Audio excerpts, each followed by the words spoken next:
DC seems to be throwing Joker-shaped noodles at the wall to see what sticks, and weirdly enough, I'm actually excited to see all of them through. What's up, everybody? I'm Josh Meek, the Uber Geek. Welcome to Pretty Dece, your daily entertainment and pop culture show. Yes, we are talking about DC and the Joker today. DC movies, as you probably know, are a little bit less cohesive than Marvel's as far as the universe they are building goes. Of course, DC has the Justice League movies and all the movies that feed into that, Wonder Woman, Superman, Aquaman, but they also have these kind of tertiary movies that they've made or have in production that are either, sort of in the same universe or are not related whatsoever. And sometimes it's a little hard to tell the difference and to know sort of what belongs where and who's going to continue staying in what role.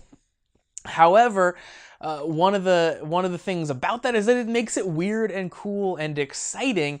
I like some of the insane stuff that they are trying out with some of their movies. They don't seem afraid to really try weird things. Now, sometimes that makes the movies bad, sometimes that makes them not amazing, but it at least makes them interesting to look at and to check out. Sometimes they're just so crazy weird that it's hard to not love them. One of those movies that was very crazy weird that a lot of people didn't end up loving was Suicide Squad. And one of the big reasons that people didn't like it, despite the fact that I loved it, was that Jared Leto was cast as the Joker and he played a very unconventional Joker character. He was less a wild, deranged man outside of society and more a kind of smooth operating gangster, and he was a very different take on that character. He was a polished sociopath instead of this kind of fly-off-the-handle deranged person. Now, we've known that Leto was going to continue in the role of Joker, whether you like him or not in that role. And we've known there's going to be some spin-off movies and Suicide Squad 2 and various other kind of places he's going to show up. One of those upcoming films is a Harley Quinn Joker spin-off love movie. And this movie is gonna be wild. So we got a little bit of information about that movie this week. It's coming from the writers Glenn Ficarra and John Requa. They are the writers of Bad Santa, but also producers on the NBC drama This Is Us. So if you've seen that and you've seen Bad Santa, you know that those two things could not be more different. Absolute polar opposites. Nonetheless, they are kind of instrumental in both of those shows. And weirdly enough, they say that this Harley Quinn Joker movie is a mix of those two things. They say they draw on both of those things to create this script. I have no idea what they mean by that, but it's certainly interesting, exciting. They also talk about a little bit about the plot of this movie. And it seems to open with Harley Quinn kidnapping Dr. Phil, who, quote, is hopefully played by Dr. Phil himself, because they want to go through couples counseling, and kidnapping Dr. Phil is, of course, the easiest way to go about that. That's ridiculous, and I love it, and I'm really excited to see what other insane nonsense this movie gets up to. Ficarra talks about that they know that the script, they're not sure where the script is in the filmmaking process, but they claim everyone loved it. It might be slated after Birds of Prey. And they talked about, it has this sort of like, it's a love story with mentally deranged people.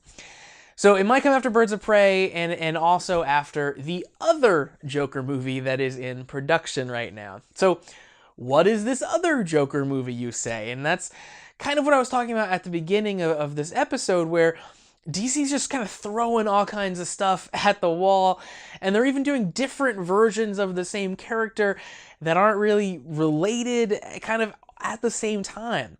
So this other Joker film is starring Joquain Phoenix. You may have seen some images from it last week. It's a movie that's seeking to tell the Joker backstory. In this movie, the Joker is Arthur Fleck, a failing stand-up comic, and then of course he goes down his dark crime path from there. Now, despite the fact that I think that telling the Joker's origin story is a bad idea and that the past of the Joker should be left mostly unexplored because I think he's a better character for it, I'm very intrigued by this movie. The only shots we've seen so far are a very downtrodden Phoenix, looking kind of like either a sociopath or Eeyore in human form, without any makeup, just staring at the camera with just the caption Arthur.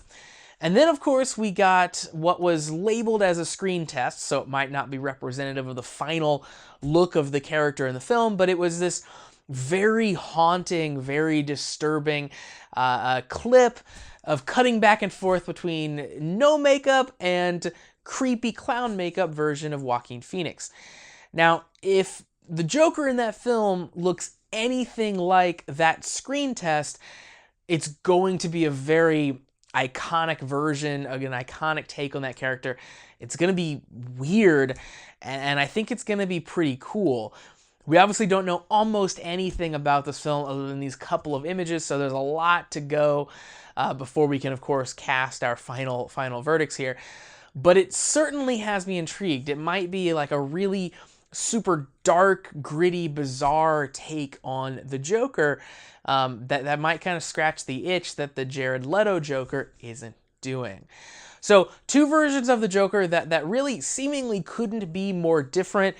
It might confuse audiences, but honestly, I'm very interested to see both right now. So that's going to do it for Pretty Dece for today. Thank you very much for joining me to talk about the DC movies and Joker specifically in those movies. If you want to support this show and help keep it happening, help make this show a reality, you can do so. Visit prettydeceshow.com/listener support to find out all of those details. Of course, you can listen to the show in podcast form. You can download it from your favorite podcast delivery platform. We're all over the place, even on Spotify.